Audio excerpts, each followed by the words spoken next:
بسم الله الرحمن الرحيم الحمد لله رب العالمين وصلى الله وسلم وبارك على عبده ورسوله نبينا محمد وعلى آله وصحبه أجمعين.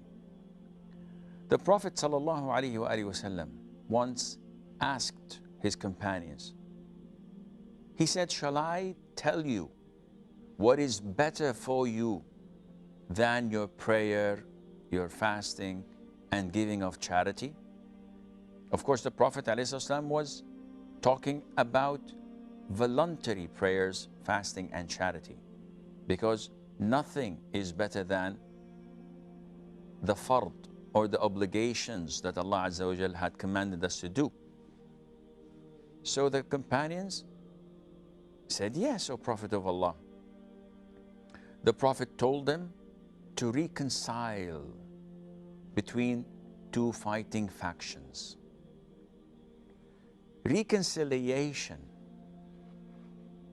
between the fighting factions, or the people who have disputes among them, hatred, enmity, who have boycotted one another, who are not in contact as they used to be, either due to a quarrel that took place, a misunderstanding, or for any other reason, reconciling between them is among the best deeds. It's more important and it's better than voluntary deeds of prayer, night prayer, fasting, etc.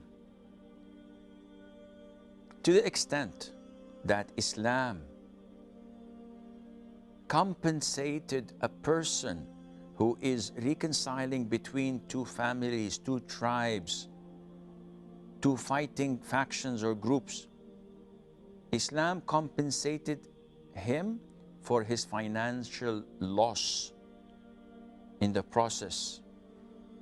So if there were two fighting tribes and I come and I reconcile between them, and in order to do this, I had to pay money for a number of sheep to be slaughtered and invite them to a meeting of reconciliation. Islam says, I can take from zakat money. Even if I'm wealthy, I'm still eligible to get payments of zakat from the Muslims to compensate my loss.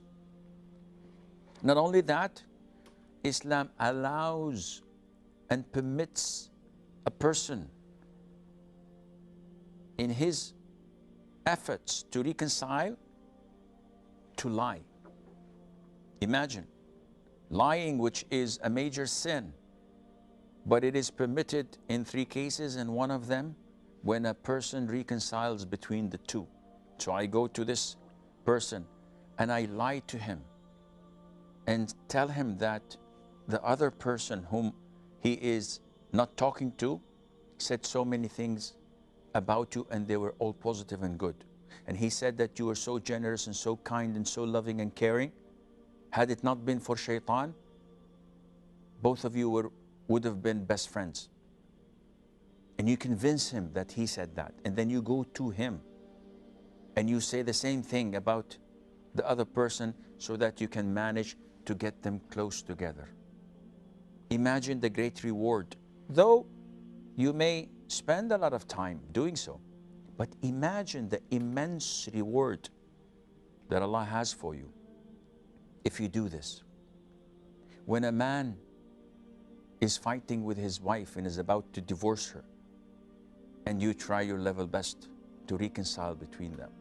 When she is adamant on seeking khul' and separation, and you comfort her heart and show her the good things in him so that they can come back together.